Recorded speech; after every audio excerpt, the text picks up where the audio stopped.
After fleeing the orphanage, the child ended up in a graveyard where she slept off at her mother's grave and was shocked to see who would be there in the morning.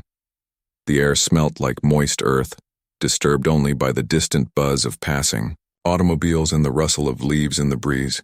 Subscribe and write in the comments where you're watching from. The night was thick with silence. Riley was lying cuddled up against the cool marble of the tombstone, and the world could smell the perfume clinging to her skin. Huge, desolate, and uncaring. But she discovered the dead here. Anything like tranquility, she had dashed from the orphanage's iron gates and across the dimly lit alleys where she had ran, past the locations she used to know, including the school, when the streetlight's brilliance created long, flickering shadows, attended the bus stop where she and her mother used to wait together before her mother became ill, the corner shop, where when her mother had extra cash, she bought her favorite confectionery, and now every location was but a memory of what had vanished, and she was now in the only location that. The tombstone was soft under her fingers, and the name still felt familiar.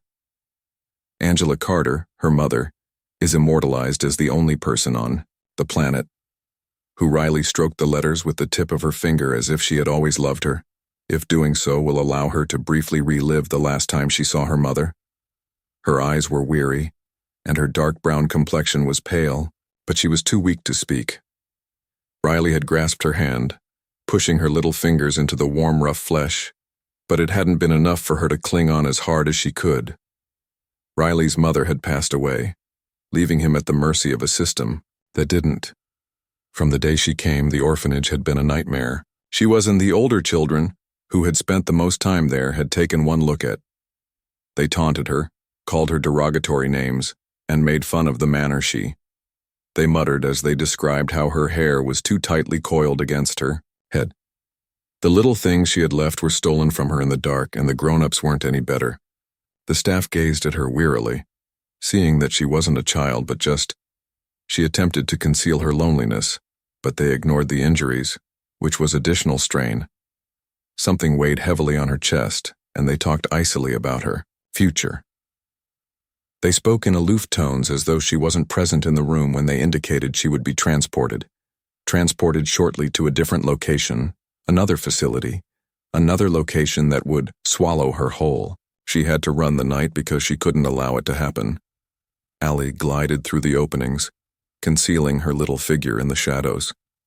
She had crossed town undetected by the gate before arriving at She was kneeling at her mother's grave in the cemetery, her breath coming in sharp gasps. Her heart was racing, and she was drawn by tiredness. Now that night was creeping into her bones as she lay curled up in the grass. She knew she couldn't hide here indefinitely. Eventually someone would find. She could have been a victim of the police, but she was. Her eyelids drifted shut as she let the darkness in because she was too exhausted to think about it. A voice interrupted the youngster Riley's slumber, causing her body to stiffen and her eyes to tighten, opened, and the sky became brighter, leaving her momentarily unsure of her whereabouts. The air was still frigid, but the deep black of the night was now giving way to the hazy gray of the early dawn. Was suddenly moist, the type of dampness that marked the arrival of the sun, and Riley's heart crashed into the elderly woman looming over her. She scurried backward, her fists burrowing into the damp grass and her breath coming out of her ribcage. The woman stepped aside as the short, shallow breaths came. She had a white face with short gray hair that was wrinkled with what appeared to be worry. She wore plain, long clothing with her hair tucked behind a faded blue headscarf. Her hands were gloved against the early cold, while her coat was buttoned up to her chin. Riley's thoughts raced as they both remained silent, attempting to determine what to do. Should she flee? Would she contact the police? Would she be sent back to the orphanage? The woman whispered gently, "I just want to know what you're up to." Riley, my darling, didn't respond, because she didn't trust her.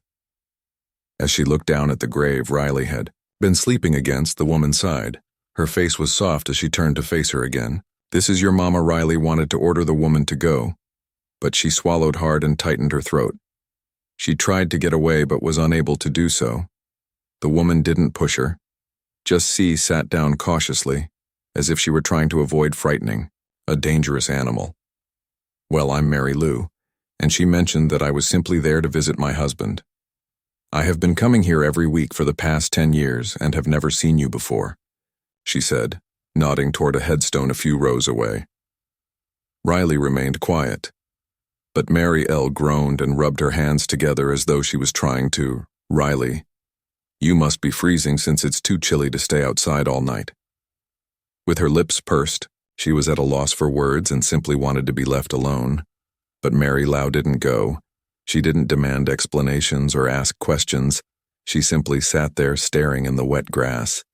She seemed to understand something Riley didn't at the cemetery, and then, after what seemed like an eternity, she murmured, "Come on." Riley's stomach tightened. "So let's get you something warm to eat, honey." She wanted to say no because she had been eating since yesterday morning and wanted to keep jogging, but the cold had crept into her bones, leaving her body feeble.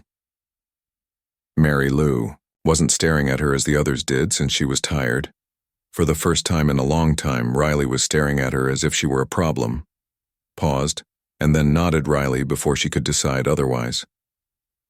Hesitantly followed Mary Lou across the graveyard, her body rigid her legs ached from the cold morning air that stuck to her skin, making it heavy and moist. She was unsure of whether she was making a mistake with each action, ought to flee, but there was something in the woman's voice, and the way she addressed her had caused her to halt without suspicion or rage, and now she was. The streets were silent in the morning as she departed the only location she had left. As the world gradually started to awaken in the morning, the sky remained a drab gray. Mary Lou strode on, walking at a steady, purposeful pace as though allowing Riley to reverse course. At any Riley observed her intently, her thoughts buzzing with inquiries. What did she want? Why was this woman assisting her? Adults never did anything without. They passed rows of little buildings with rusting and peeling paint, expecting anything in exchange. Mailboxes.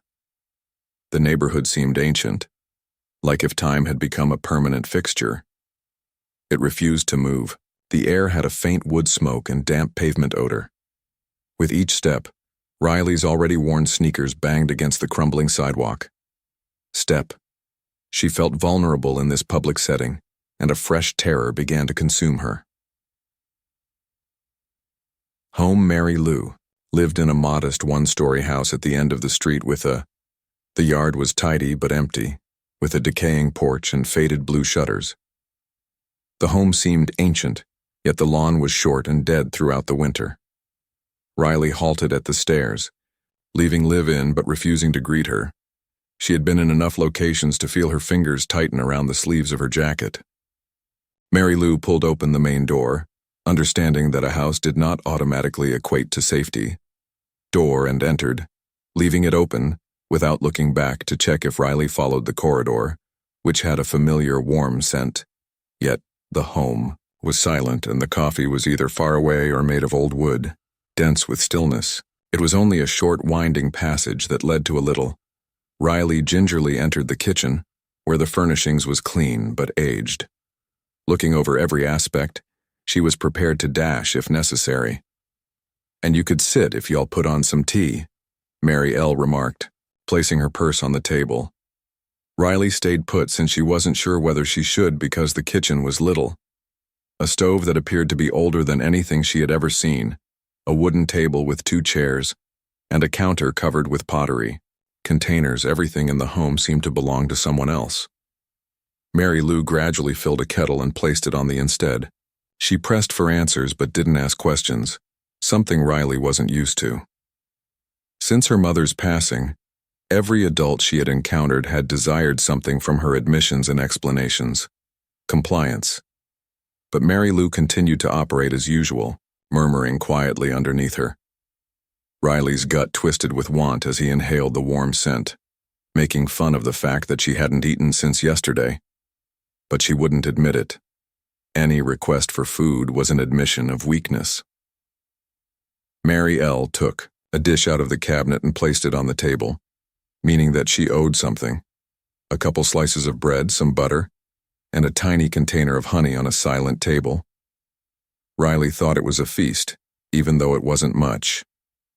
Finally, Mary. Lou stated, "I'm not going to ask you where you came from. You don't have to tell me anything because you're staring at her, but I assume you're Riley's fists clenched in her lap as she was hungry and wanted to say no, refusal. But she sat down slowly as the hunger gnawed at her mercilessly. Watching Mary, Lou grab a piece of bread. The initial bite was nearly. The bread's warmth and the honey's sweetness were both too much. She forced herself to eat carefully after going so long without eating. Mary Lou didn't observe her as her body screamed for more. Instead, she just sitting opposite her, drinking tea and gazing out the window as if this were the most commonplace thing in the world for minutes went by in silence, Riley pushing the dish aside after finishing the toast, feeling full but yet anxious. The stillness of the house and the warmth of the kitchen made her want to remain even, if she didn't want to settle in. Mary Lou put down her cup and felt something she hadn't felt in a long time.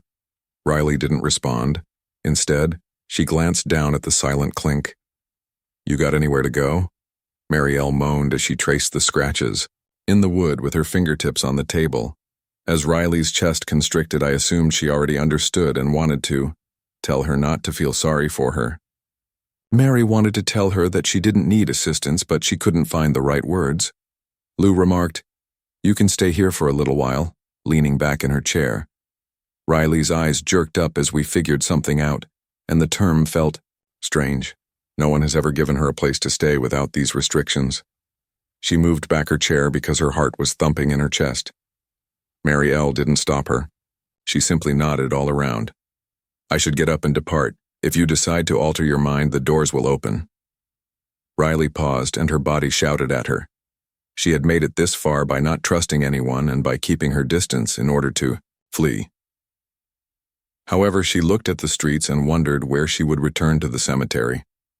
Mary Lou sipped her tea again at the door, her hands balled into fists. She didn't try to persuade her or argue that Riley had never met, and her look was inscrutable. Before, no one was like her. Her feet remained firmly where they were in the air. The stillness between them lingered in the kitchen, and then gradually, she took a seat again and the heavy quiet between them. Riley sat rigidly in her chair, unsure, her hands clutching the edge of the old. Her legs tensed as though she would run. At any second, she was uncertain on the wooden bench. She wasn't sure why she was still sitting here in this and why she hadn't run. Odd home with this weird woman who didn't deserve any attention. She felt the kitchen's warmth enveloping her and pushed against the chill. That had been ingrained in her bones, and the aroma of tea and honey permeated the air, blending with the fire. The home had been inhabited and had a little musty scent of dust and old books, in a location with a rich history that she was unaware of. The walls were surrounded by bookcases that appeared to have been unopened for years. A fading quilt was everything in this apartment is old and thin, including the cloth that is thrown over the back of the couch in the next room.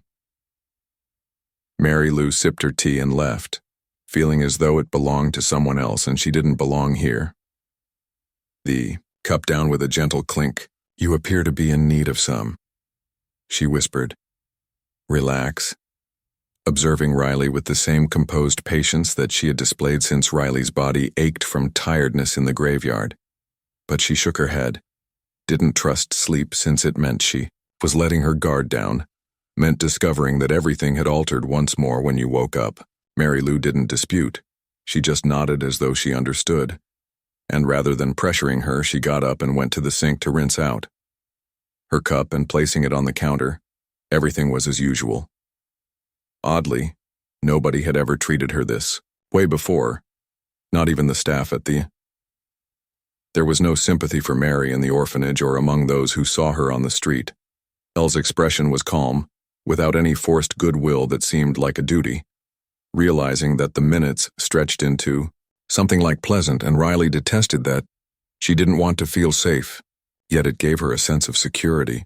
She was unable to deceive a little period of calm before everything collapsed once more. Her body was so exhausted that she had to leave, but Mary Lou must have seen the doubt on her face as she pointed toward the person while wiping her hands on a towel. She mentioned that there is a spare room down the hall if you would like to utilize the beds, made up. And Riley stiffened in ways she shouldn't have. She needs to go.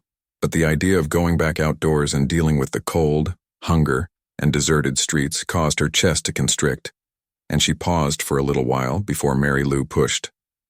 Just turned aside to give Riley room to decide for herself, and before she could talk herself out of it, Riley stood in the dim little corridor, illuminated the framed photos on the walls, and she didn't even glance at the door. The extra room was open and a little bed was placed against the wall. A wooden dresser stood in the corner of a fading bedspread, its surface naked save for. The air smelt of dust and lavender for an ancient lamp with a yellowed shade, like a long empty chamber that has been waiting in Riley, who had never seen her chamber, hesitated in the doorway uncertain. She had previously, though not truly, shared a bed with her mother in the Little. Before things went wrong, they lived in an apartment, and she had been packed into, the bed appeared. Nice, and there were 10 other females in the hostel where privacy was only a pipe dream. Mary Lou didn't linger. She simply motioned. She wasn't used to soft things and wasn't sure what to do with them, pointed to the bed and added, "I'll be in the next room if you need anything." Riley was left alone as she turned and left, letting the silence pressing in. She was sitting on the edge of the bed with her hands clutching the comforter about her. The cloth was clean yet aged, and its weight felt odd under her fingers. Sleep still seemed risky, and she wasn't sure what to do with herself. However, she allowed herself to lie down for a little moment, for the first time in a long time.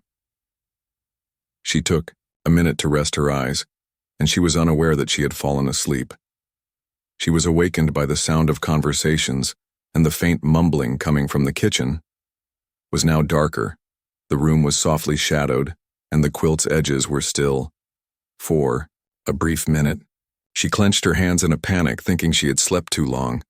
She lowered her defenses and sat up fast, her pulse racing. Yet the house was.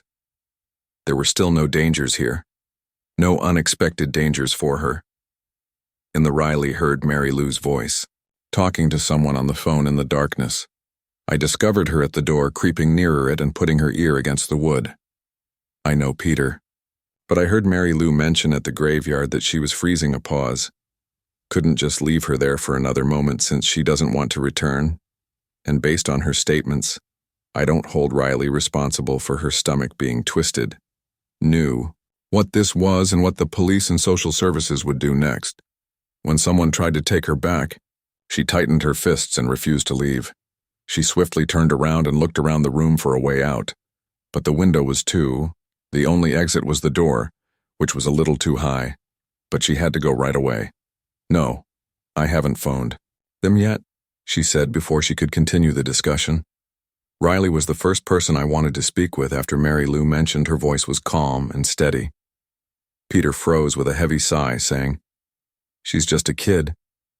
Then I'll figure out. Riley stepped back from the door as the call terminated with a click. Mary Lou's heart was still pounding in her chest, and she hadn't phoned social services, hadn't informed them of Riley's whereabouts. Riley was unsure of what it implied. Understand how to handle the odd sensation that settled in her gut. Trust was risky. Although hope was dangerous, she wondered for the first time in a long time whether perhaps she didn't need to rush since the dawn arrived slowly, and with a hint of gray. Riley lay still beneath the quilt in the spare room's thin curtains, gazing up at the ceiling while taking in the strange silence of the home, which smelled like aged wood, and the aroma of lavender had persisted in her dreams even after she had woken up for a time. The warmth and softness of the blanket nearly made her forget where she was. It seemed too much like a home she had never truly knew she had because of the pillow. The first thing that frightened her was that she had slept through the night. She hadn't intended to unwind and allow her body to sink into the mattress, as like she should have remained vigilant. But something Mary Lou's presence in the house had prevented the nightmares from. The second thing that frightened her was Bay. So she sat up and gently rubbed the floor felt chilly under her bare feet as she slipped toward the door. Sleep gone from her eyes. There was silence in the hallway as her fingers hesitated on the doorknob before she pulled it open. Still, she could hear the faint sound of dishes being washed in the kitchen and the buzz of an last night. She had a thought about an ancient radio that was playing a faint, low tune. Mary Lou's phone call regarding how she sighed as if she was all ready. She should depart since she was getting ready for a battle, and understood she should escape before. When things became tricky, she chose to proceed cautiously down the she. Halted at the doorway, the hardwood floor cracking under her weight. The kitchen observing Mary Lou as she walked around the space, slicing coffee bread's aroma permeated the air. Blending with the subtle scent of Mary Lou looked up and grinned as she smelled the aroma of butter melting in a skillet. "You sleep well, sweetie?" Riley shrugged, unsure of how to respond to that, Mary. Lou simply motioned toward the table without pushing. "I prepared some eggs in case your Riley's stomach knotted in hunger." But she hesitated since she wasn't used to, despite others offering her stuff without anticipating anything in return. Though the meal was only toast and scrambled eggs, it was more than she'd not eaten in days. And she ate slowly while observing Mary Lou from the side of her plate, anticipating the time when inquiries would arise. But Mary Lou just zipped instead of asking, sipping coffee. Her eyes averted as though she was considering something else, and at last she put her cup down. "I talked to. Someone said that last night." Mary let out a sigh as Riley's hold on her fork tightened. "Don't look at me that way, honey. I phoned an old buddy instead of social services, Riley." Riley's chair scratched the floor as she pulled back, and Mary Lou, a police officer, held out a hand. "Hold on. I told him I found a female who I didn't disclose where you were." Riley's heart hammered because he needed aid. "So what happens now, Mary Lou?" Riley didn't understand what that meant, so he observed her closely. Nobody had previously offered her an option, and I'm sure you don't want to return to that. Mary Lou went on, "And I understand why. But if you remain here, people will observe my neighbors, Mary Lou." Riley scowled, wondering why they would give a damn. "This is a little town, sweetie," so she breathed and rubbed her cheek. "People pay attention to what they say." And Riley gazed down at her plate, showing her hunger. Gone, and she understood that it wasn't simply that she was unfamiliar. The fact that she was black was the only reason she had suddenly emerged, had sensed it from the way people stared at her as soon as she went outdoors. It wasn't new the way they paused, for just too long before speaking, had already witnessed it in the manner in which her instructors had viewed her at school.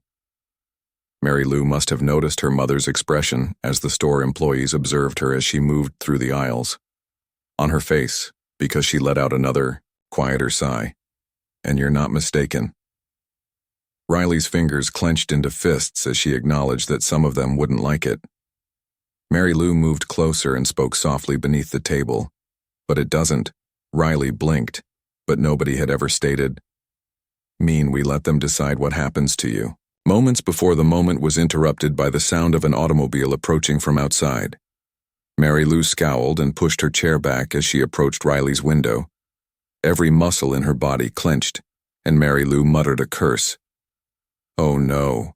Riley could see it in Mary Lou's viewpoint without having to ask. Her shoulders tensed, and the way her palm gripped the curtain tightened. Mary Lou inhaled deeply as the piercing and anxious tap on the door had already begun. Riley remained still as Mary Lou approached the door and opened it just a bit.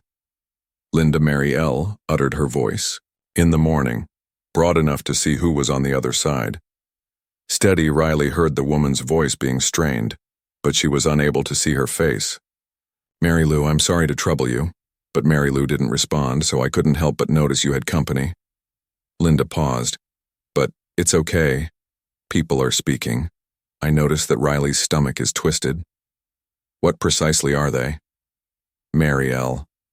"You know, how people are, they just think," Linda said, clearing her mouth. "It's odd that the only thing you're hearing is Mary Lou's voice being ice. I didn't mean anything when I was taken aback by Linda's quiet. In a moment, Mary Lou said, "We all want what's best for you. Linda, you should advise those people to keep their mouths shut." There was a pause, followed by footsteps and the sound of a car door slamming. Then Mary Lou closed. She turned back to Riley, shutting the door behind her. Her look, Riley swallowed. Mary Lou hard when she whispered, "Unreadable told you they notice. Listen, honey, you may remain here for as long as you like." She sighs and runs a hand through her hair. "As you require. But we must use caution since individuals like Linda don't. Riley understood that she had already fought her entire life, but for the day went by in a dense fog, and for the first time she wasn't battling alone. Riley kept close to the rear of the house, away from the windows, out of uncertainty.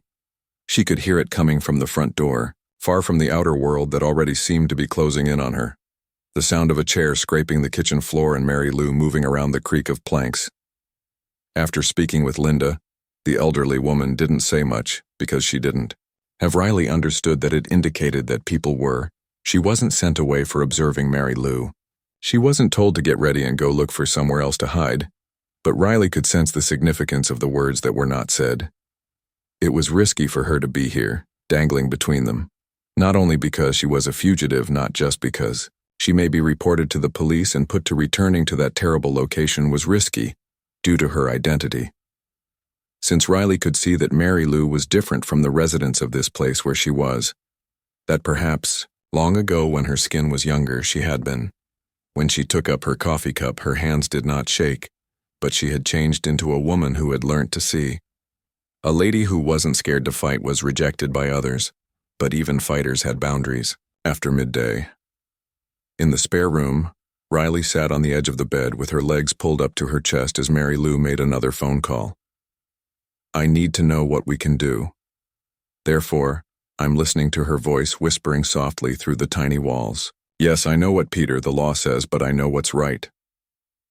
Stillness. She's not going back there, regardless of whether they're searching for her.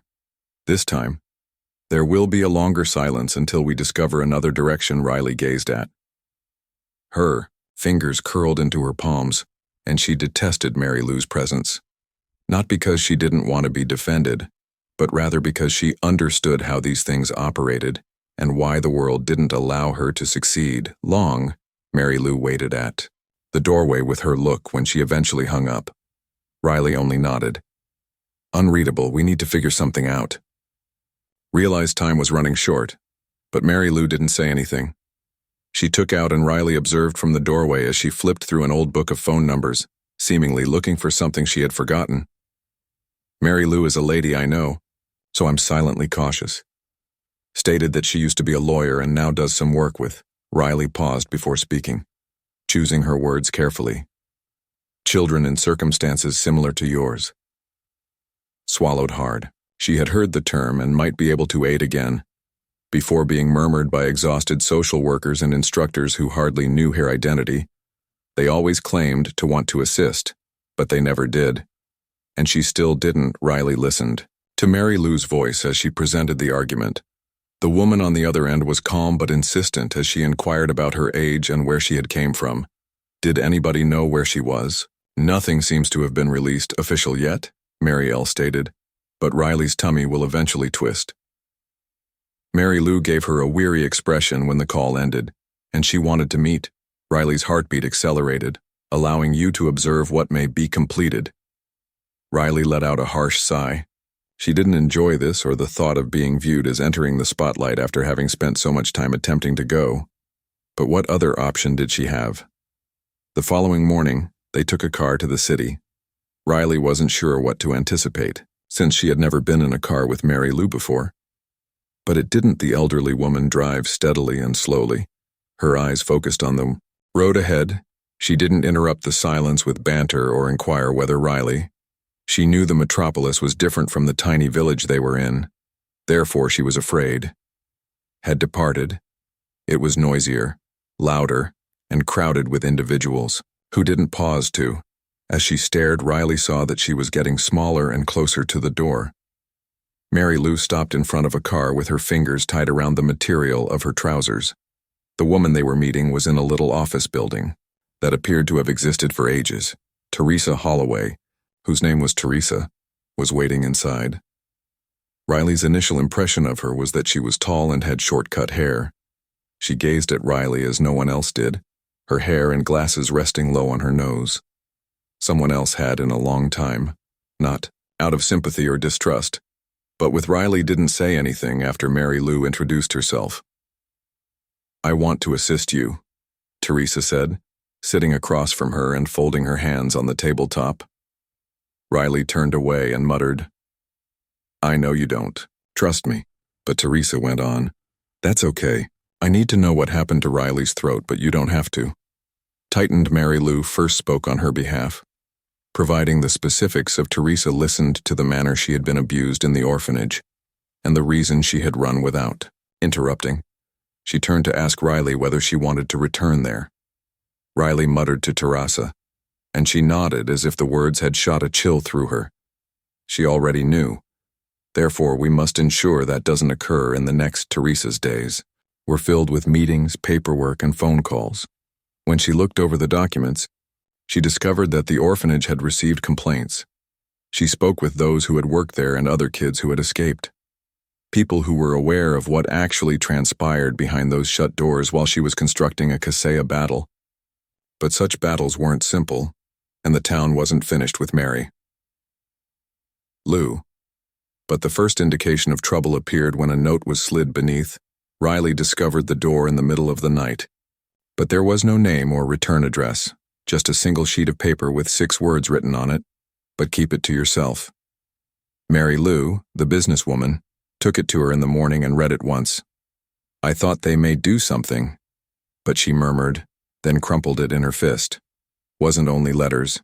It was also how she was seen by others in the grocery store and by the dining waiter.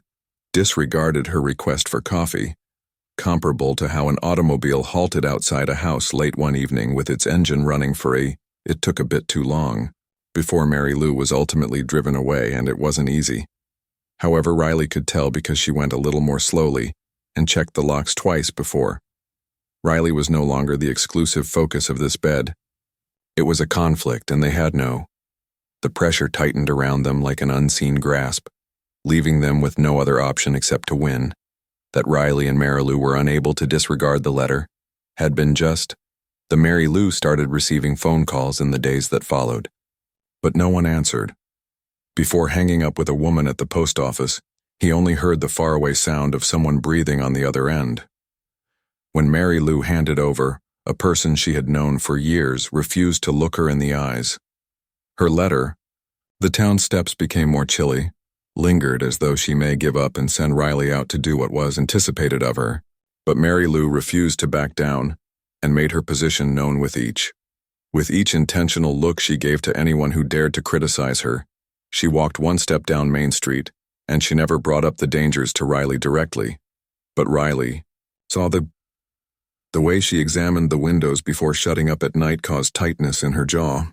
Riley had spent the most of her life, as evidenced by the way she straightened her shoulders as they entered the city, feeling disposable and unloved.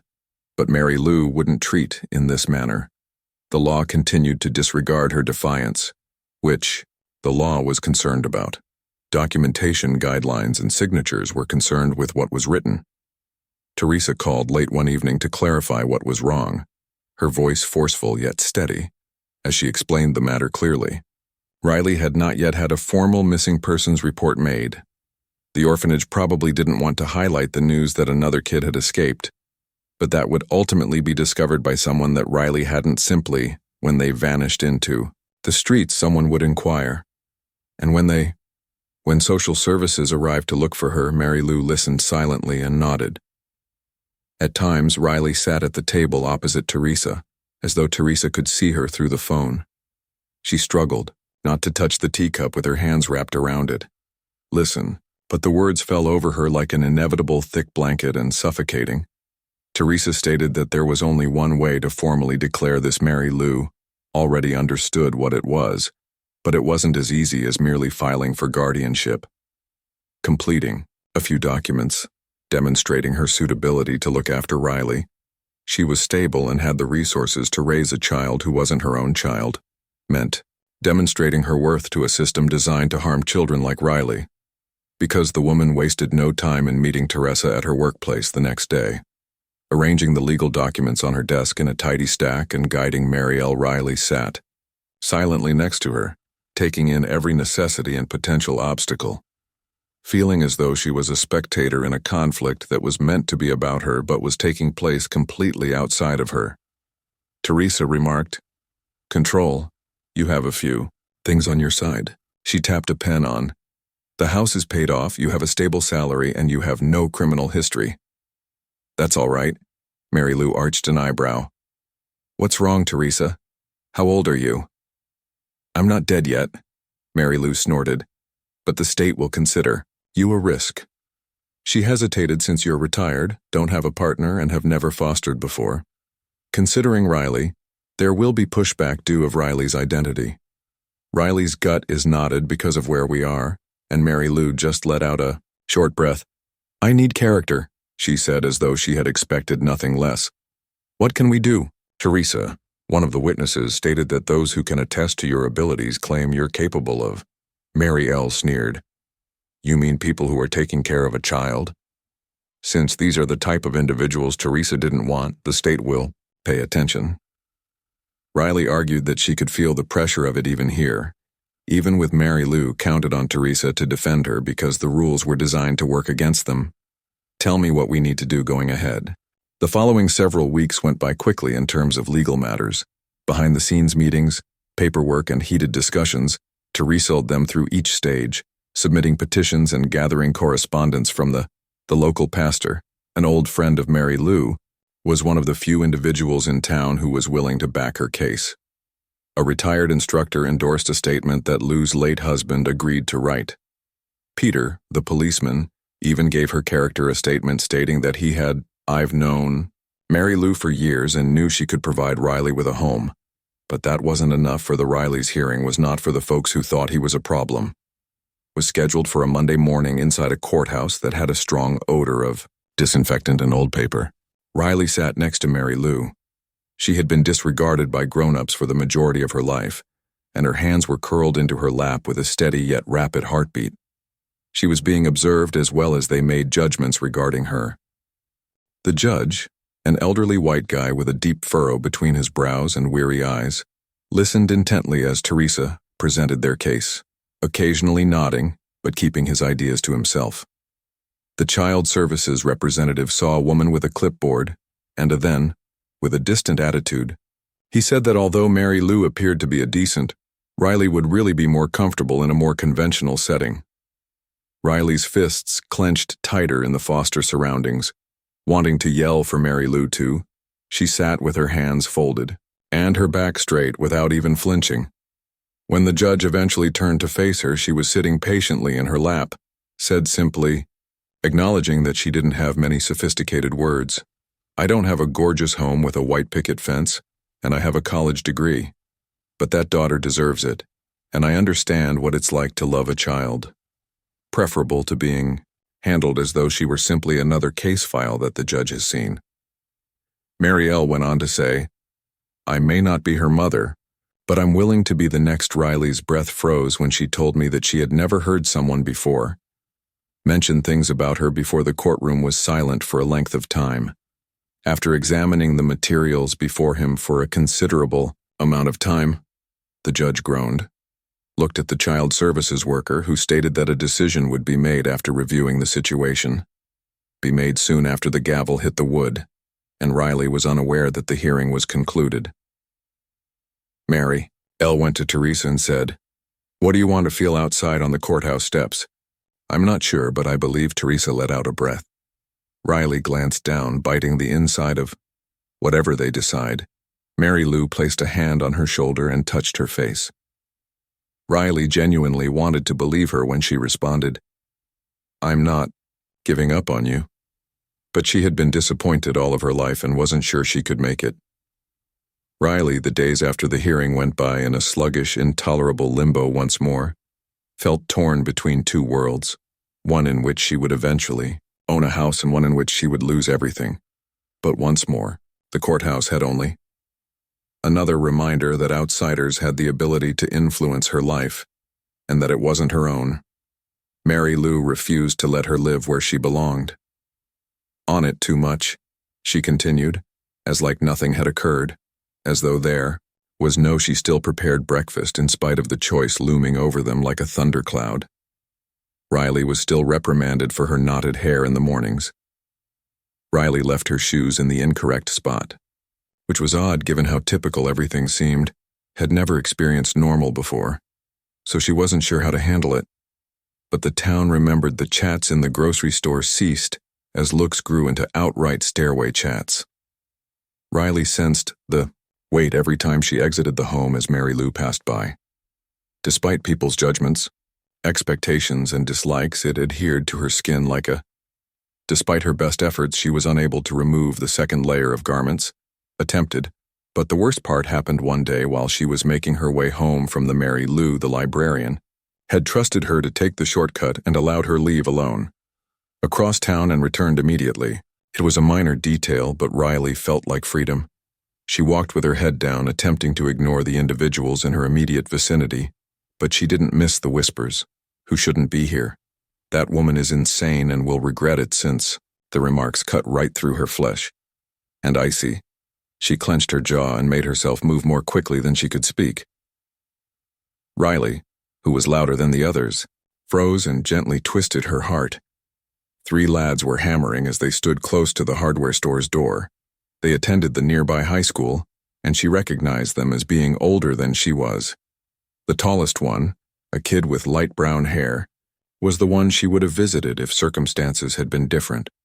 Riley's gut turned at the sneer. So you took a step forward and lost her.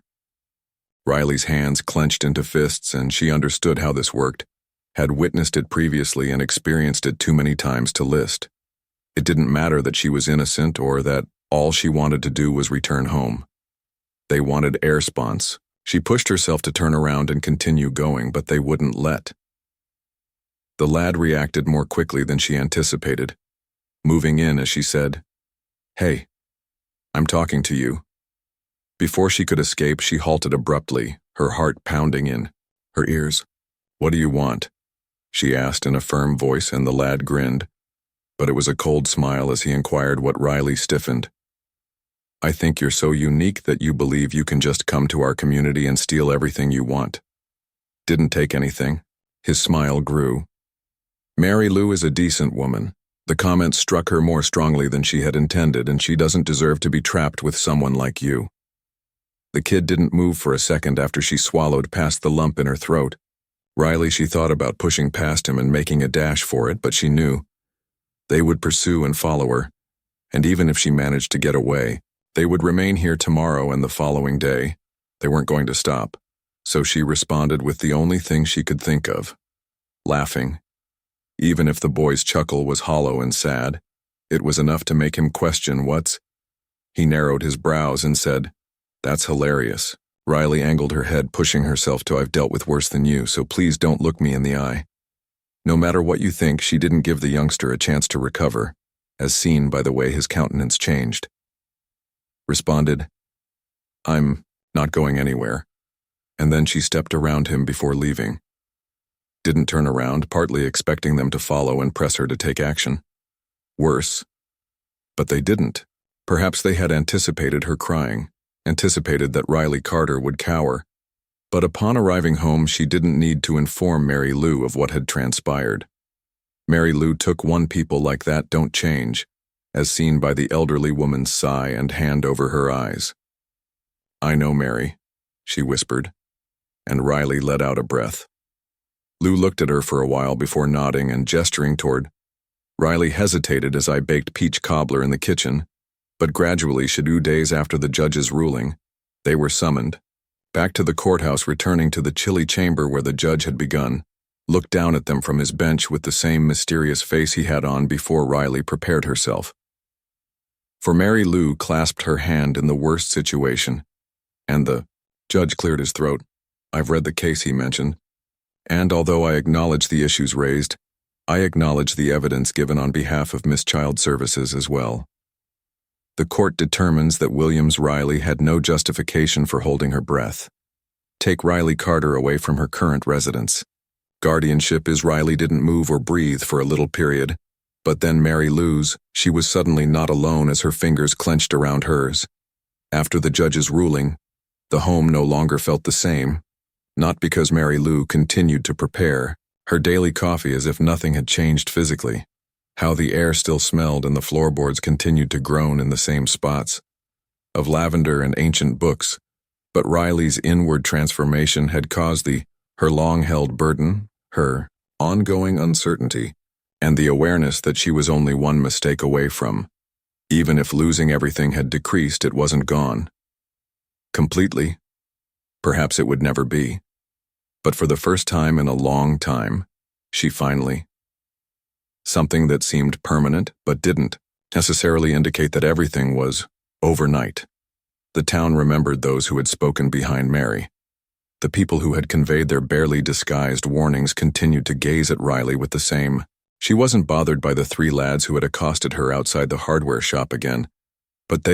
She was not welcome here, but she didn't have to because the message had already been conveyed.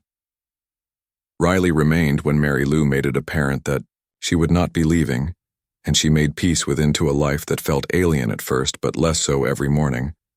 Became a regular breakfast, occasionally with Mary Lou, around the old wooden table. Riley didn't realize that afternoons were spent, reading on the back porch or at the library while humming a melody.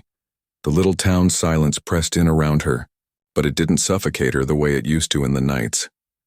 Mary Lou's anecdotes about her late spouse in private talks about the Riley never mentioned it, but she enjoyed the town before it had changed into what it is now. Because of several stories, the home felt more spacious and less like it was just the 2 of them. A few weeks later, she began school in an attempt to keep the world at bay. The most difficult element of the hearing was if the town's staircases had been poor.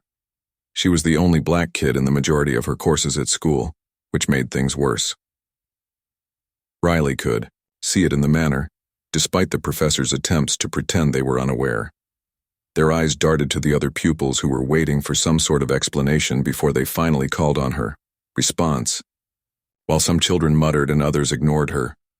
When the word was spoken for the first time, she gripped her hand and her nails so tightly since she had heard it too many times. Dug into her palms since she had discovered long ago that retaliating didn't help. Instead, it provided a reason for claim that she was the issue. Mary Lou was aware that something had occurred as soon as Riley entered the house. In the afternoon, she prepared dinner as usual, without immediately asking. Riley sat, arranging the table with practiced ease while humming beneath her breath. Her appetite gone, she sat rigidly in her chair, her thoughts still replaying the words she had. Mary Lou, who had been heard in the corridors, eventually took a seat, folded her hands in her lap. And you want to discuss it? Riley gazed at you patiently and quietly. Mary L. nodded as though she had anticipated that they would eat, even though her dish wasn't actually there. In silence for a long before Mary Lou added, "You know, I spent a lot of my childhood in a town. Like this." Riley looked up at Mary Lou, who sipped her slowly. "Even if you weren't all that different, it wasn't easy to be different, T." She sighed. "People found ways to remind you that you didn't quite belong." Riley wanted to put her cup down, but you don't let them define who you are. Think that she didn't know. But she nodded nonetheless. So the school didn't receive simpler, but she became less bothered by it and concentrated on the few: her literature, her artwork, the peaceful sanctuary of the library. Things that did make sense. Months went by. The seasons changed. And no one treated her as though she didn't belong. Then, 8 years later, Riley was standing in the bedroom that had felt momentary. At one point, cramming her belongings into a bag that had seen better days and the walls around. They were identical, yet she was different since she had completed high school. Receiving excellent grades, she had worked hard over the past few summers to save as much money as she could.